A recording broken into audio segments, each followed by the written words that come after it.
Shalom, shalom les élus, comment vous allez? J'espère que vous allez très bien. Je suis très heureuse d'être là parmi vous. Et aujourd'hui, je voulais d'abord m'excuser parce que vendredi, ça a été très compliqué pour moi de vous faire une vidéo et de venir la poster parce qu'il y avait tellement de choses à faire. Et vous savez, c'est bientôt la rentrée. Donc, je m'excuse. C'est quand même dimanche et je prends ce temps-là quand même pour vous faire une vidéo. Et j'espère que franchement, vous acceptez mes excuses. Et deuxièmement, je veux d'abord m'excuser encore parce qu'il y a du bruit. Vous savez, c'est dimanche, les enfants sont à la maison, il y a la mère, il y a le mari, tout le monde fait du bruit en haut. Mais concentrez-vous sur ce que je dis. Concentrez-vous. Ce ne sera pas facile, mais concentrez-vous. Ok. Aujourd'hui, ce mois d'août, le thème était l'épreuve. Et on a parlé du deuil. Si je me rappelle bien, on a parlé du deuil. Et le deuxième, je ne me rappelle plus trop. Mais aujourd'hui, nous allons parler d'un thème que j'aime beaucoup, les blessures intérieures. Qu'est-ce qu'une blessure intérieure? Déjà, une blessure, normalement, on se blesse, on se coupe, on se blesse, on tombe, on se blesse. Ça, ce sont des blessures que nous voyons et qui sont sur nos corps, sur notre corps. Mais une blessure intérieure, c'est quelque chose qui est à l'intérieur de notre cœur. C'est une blessure que nous avons, que nous ne pouvons pas guérir. On ne peut pas mettre un médicament là-dessus pour dire, ou bien prendre un antibiotique pour dire, OK, je vais guérir. Non, c'est impossible. La blessure intérieure, c'est plutôt émotionnel. C'est ce que nous ressentons. Alors pourquoi aujourd'hui je veux parler des blessures, les blessures intérieures? Parce que quand nous passons l'épreuve, dans l'épreuve, nous avons des blessures. Les blessures intérieures, pour moi personnellement, c'est une épreuve. Pourquoi je dis ça? Parce que quand vous êtes blessé, il y a des choses qui vous empêchent d'avancer. Quand vous êtes blessé, je ne sais pas quel exemple vous donner exactement. Imaginons par exemple que vous êtes dans une saison, je vais dire une saison sèche. Quand je dis saison sèche, je parle de saison, une saison financière qui est très sèche, comme chez nous, les Ivoiriens, on dit il y a la galère, si vous voulez. Il y a une galère. Et pendant ce moment de galère, vous demandez de l'argent ou bien vous demandez de l'aide à certaines personnes en qui vous croyez, qui peut vous aider, mais ces personnes-là vous insultent, ces personnes-là vous abandonnent, vous rejettent. C'est une épreuve que vous passez. Mais il y aura une blessure parce que vous vous dites, waouh, j'ai senti ce rejet, cet abandon-là. Et ça crée quelque chose en nous. Ça développe un autre sentiment en nous, ce qui fait que souvent, quand on sort de cette saison, tu te dis, non, c'est blanc. Moi, je ne peux pas faire ça. Non, celui-là, je ne peux pas l'aider. Non, lui-là, je lui en veux. C'est ça aussi. Les blessures intérieures sont causées par plusieurs choses. Il y a l'abandon, il y a le rejet. Et quelque chose que j'ai appris en lisant, une blessure intérieure peut naître même quand nous sommes dans le ventre de nos mamans. C'est-à-dire que nos mères vont nous transmettre, pendant qu'il y a grossesse, vont nous transmettre cette blessure qu'elles ont ressentie. Et nous qui sommes connectés à elles, parce que quand nous sommes dans le ventre de la mère, nous sommes connectés à cette mère-là. Nous ressentons tout ce qu'elle ressent. Que ce soit bon, que ce soit heureux, que ce soit mauvais et tout. Nous ressentons. Et souvent, ces blessures, nous naissons souvent avec ces blessures. Donc, je mets en guillemets les femmes enceintes qui m'écoutez, faites attention quand vous êtes enceinte, même femmes en général. Toute femme en général, quand vous avez votre enfant qui est dans votre ventre, ou même ceux qui sont petits, parce que ces enfants-là aussi, on se dit ce sont des enfants, oh non, ils ne ressentent rien. Mais ces enfants-là aussi ont des blessures intérieures. Voilà pourquoi quand moi je prie pour mes enfants, je demande au Seigneur d'adoucir le cœur de mes enfants et de guérir leur cœur parce que peut-être quelqu'un à l'école l'a blessé, mais nous ne le savons pas. Peut-être nous-mêmes en tant que parents, nous blessons aussi nos enfants, mais nous ne savons pas. Alors apprenons quand nous prions pour nos enfants, de prier aussi pour leurs blessures intérieures, parce que nous ne savons pas ce qu'ils traversent. Parce que derrière un sourire, il y a aussi souvent de la tristesse. Donc, je reviens dans ce que je disais.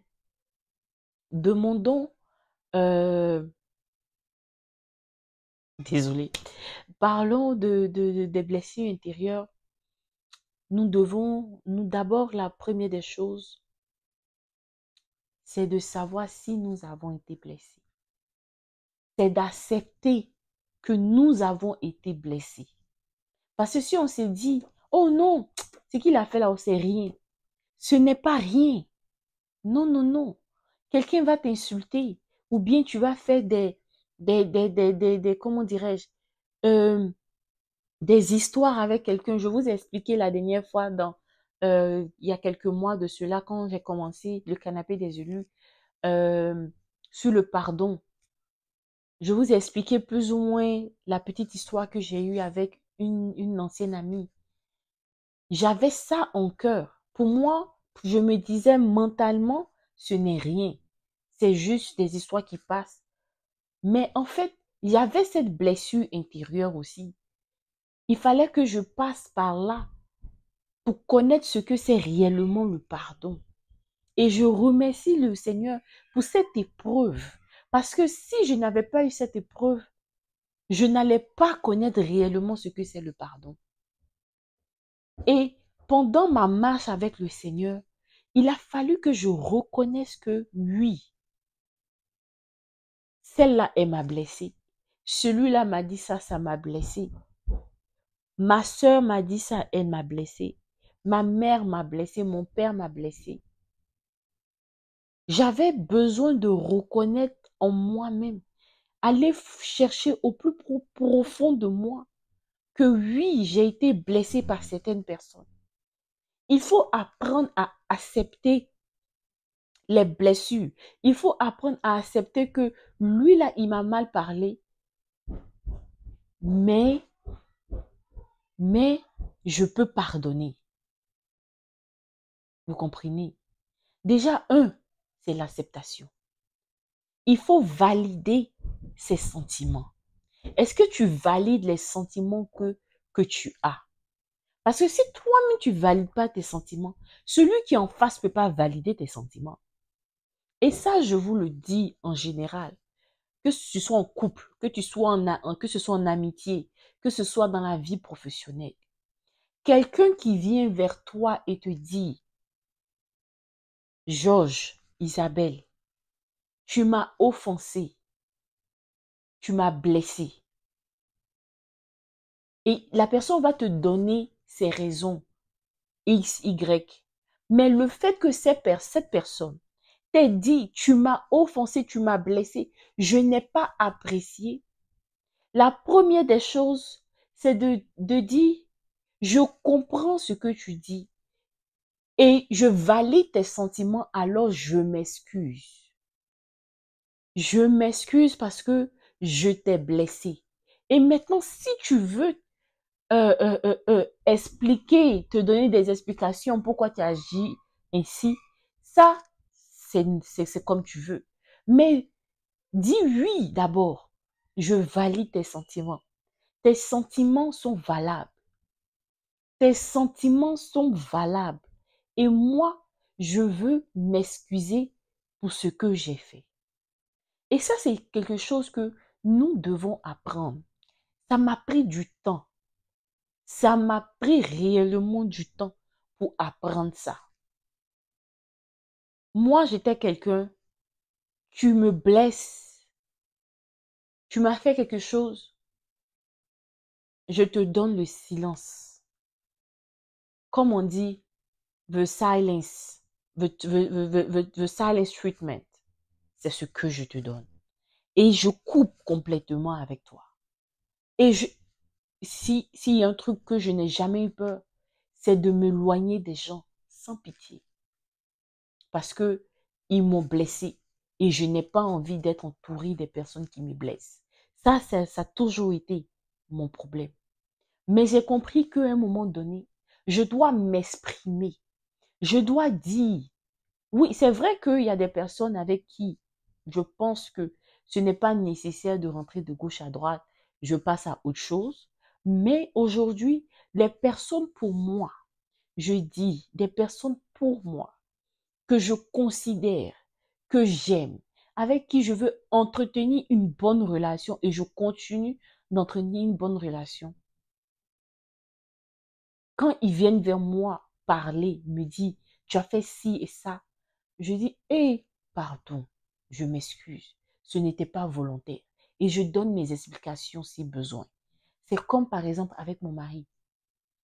Au lieu de laisser mon ego prendre le dessus, j'ai dit, hé, pardon, je trouve le moyen de m'excuser aussitôt. Et après, je dis ce que j'ai à dire. Donc, faisons l'exercice. C'est pas facile, mais faisons l'exercice de nous exprimer et de dire, et surtout même nous-mêmes en tant que personnes, de reconnaître d'abord que nous, on doit exprimer nos sentiments et on doit se rendre compte que oui, ça là, ça m'a fait mal. Attends, je vais dire. Parce que le fait de se libérer de ce qui est en nous, quand on se libère, on laisse cette blessure-là partir. On ne laisse pas des gratignures, mais on laisse partir parce qu'on a su s'exprimer. Et apprenons, apprenons à, quel mot je vais dire, apprenons à demander du soutien quand nous sommes blessés. N'ayons pas peur de dire, oui, coach, est-ce que tu peux m'aider à sortir de ce moment que je suis en train de traverser? Demander aux personnes qui vous entourent. Vous savez, moi je dis, il est très très important de savoir qui est votre cercle d'amis. Qui est votre soutien? Vous pouvez avoir 1000 camarades si vous voulez, mais vous devez avoir un noyau avec qui vous pouvez fléchir genoux, avec qui vous pouvez prier, des personnes qui vont vous aider à grandir dans votre foi, à des personnes à qui, quand vous aurez besoin de parler de votre blessure, cette personne prendra ne serait-ce que 5 minutes pour vous écouter. Souvent, tu n'as pas besoin réellement que cette personne te donne des conseils ou pas. Tu as juste besoin que cette personne t'écoute. Et le fait d'avoir quelqu'un déjà qui t'écoute, c'est une grande chose. Si je veux voir, c'est comme si tu es sur la voie de la guérison. Demande, trouve cette personne à qui va t'écouter et dire, ok, j'ai compris. Mais qui viendra aussi dire, ok, tu as fait ci, tu as fait ça. Voilà mon opinion. Et comment tu vas sortir de là? C'est très important. Donc, je résume plus ou moins comme je l'ai dit. Il faut accepter que tu as été blessé. Accepter, valider tes sentiments pour dire oui, j'ai été blessé. Alors oui, celui qui est en face de moi, je vais lui dire. Exprimer tes émotions. Exprimer réellement ce que tu ressens au plus profond. Quand tu aimes quelqu'un, que ce soit en amitié, en amour, en tout ce que tu veux, exprime tes émotions. 3. Avoir un soutien. Avoir un soutien moral. Moi, je l'ai dit, n'ayez pas honte ni peur parce que souvent, On a peur d'aller vers les personnes que nous connaissons, de peur que nous, désolé, de peur que nous, désolé, je vais mettre la lumière, de peur que de peur que nous soyons jugés par certaines personnes. Nous avons cette habitude de dire, oh, est-ce que lui, les va m'écouter?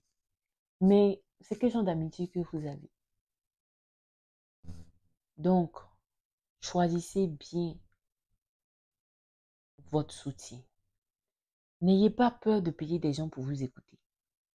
Il y a des coachs pour ça. Il y a des coachs de vie, des coachs de développement personnel. Même aujourd'hui, dans des églises, il y a les coachs. Si vous ne voulez pas n'importe quel coach, essayez de trouver des coachs chrétiens.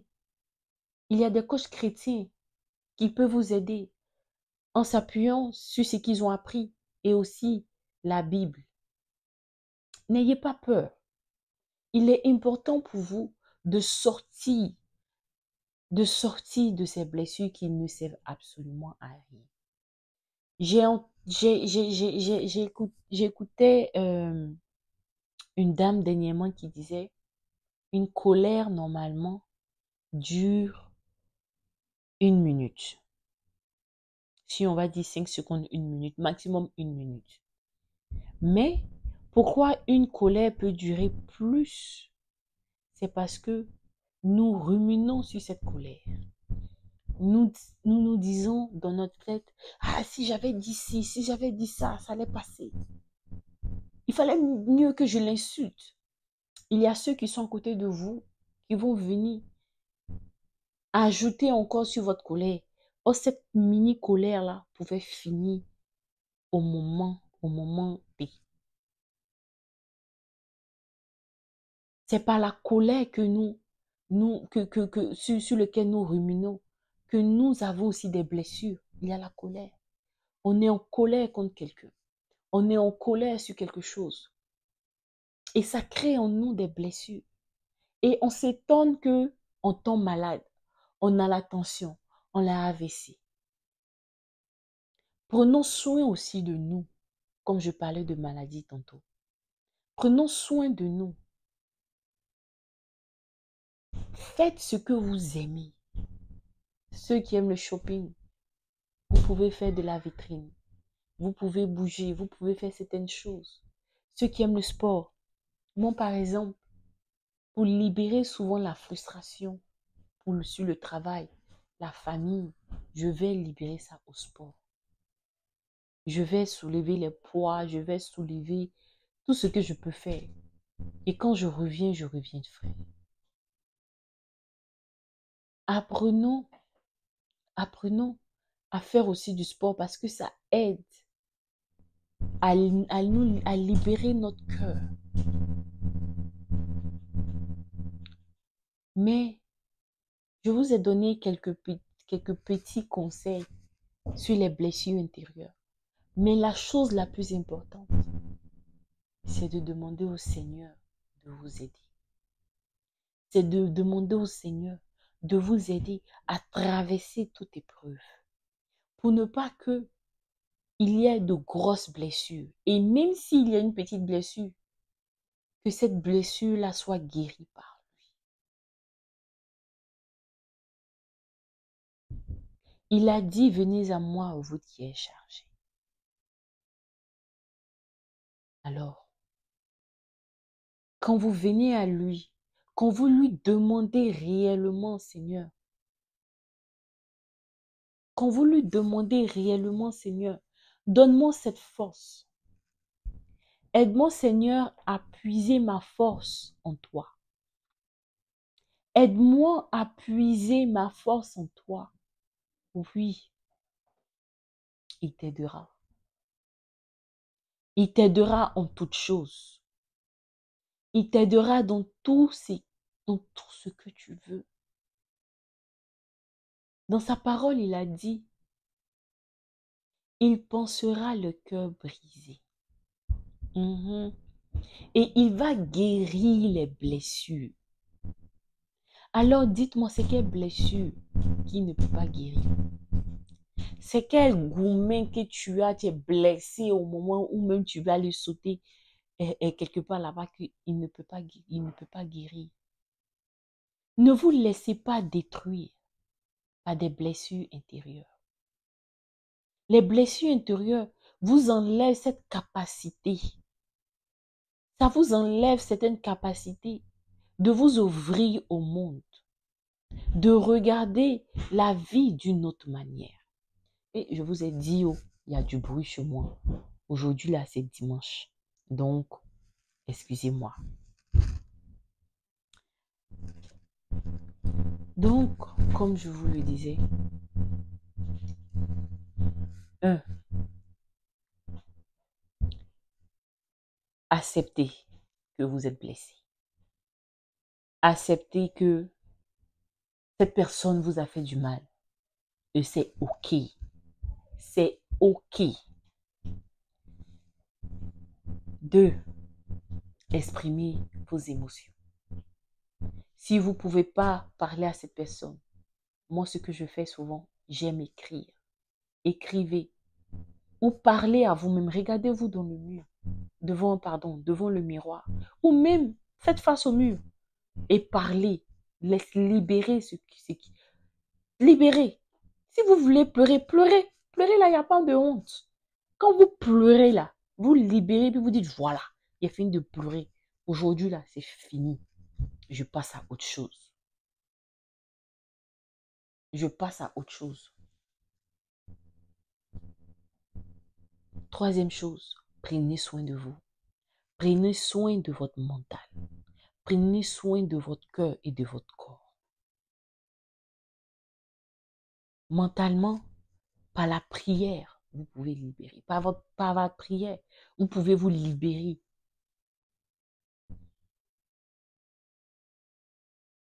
Allez-y dans des coins qui vous apportent la paix. Entourez-vous des personnes qui vous apportent la paix, la joie et le bonheur. Faites des activités physiques qui vous rendent bien. Ce qui fait que même là, vous ne pensez même pas à quelqu'un même qui vous a fait du mal.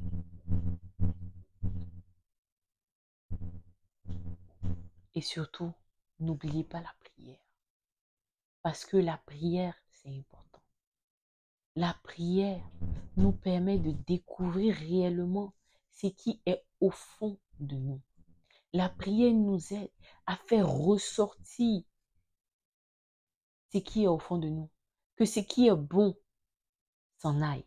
Et ce qui est mauvais parte. Et ce qui est bon reste. Parce que c'est la prière qui va vous aider. Demandez l'aide de l'Esprit Saint. Le Seigneur a dit, il nous donne l'Esprit Saint. L'Esprit Saint est la 3e personne. L'Esprit Saint est là. Ce n'est pas magique. L'Esprit Saint est de moi. Et l'Esprit Saint vous guidera dans chaque chose. L'Esprit Saint est là pour nous, pour tout un chacun.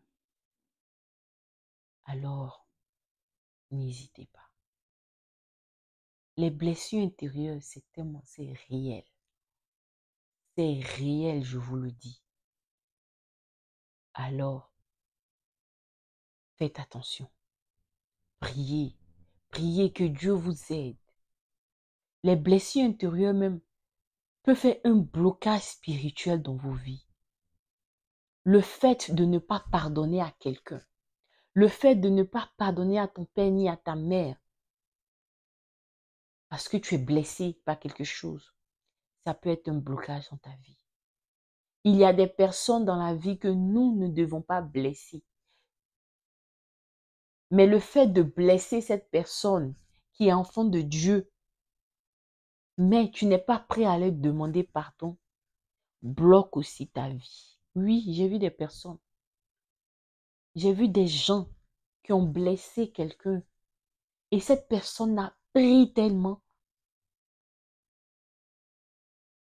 Dieu a fait en sorte que ces personnes n'ont pas demandé pardon. Parce que si ces personnes ne t'avaient pas demandé pardon, rien n'allait avancer dans leur vie. Alors faisons attention. Faisons attention à ce que nous disons aux autres aussi. Parce que ce n'est pas nous seulement qui recevons, qui sont blessés, mais il y a nos bouches aussi blessent certaines personnes. Faisons attention. Et surtout, comme je l'ai dit, validez les sentiments des gens quand ils viennent vers vous. Ce n'est pas de l'orgueil, pas du tout. Mais c'est aussi avoir une bonne relation humaine, mais aussi avec Dieu. Je m'excuse encore pour tout ce bruit, pour tout cet ralala qu'il y a eu aujourd'hui. Vraiment, pardonnez. Et je vous souhaite une merveilleuse semaine. Que le Seigneur bénisse cette semaine. C'est la rentrée pour certains, pour ceux qui sont au Canada et aux États-Unis. C'est la rentrée. Et que Dieu bénisse vos enfants surtout. Bénissez vos enfants en cette année scolaire qui va commencer. Bénissez l'année scolaire qui va commencer. Touchez-les. Imposez-leur les mains dès maintenant. Pour ils commencent à être éloignés et que le Seigneur renouvelle leur intelligence. Oh oui, les parents, je vous souhaite aussi une bonne année scolaire parce que je sais que ce n'est pas facile et que le Seigneur vous bénisse et on se dit à vendredi prochain. Je vais essayer de respecter. Allez, bye bye.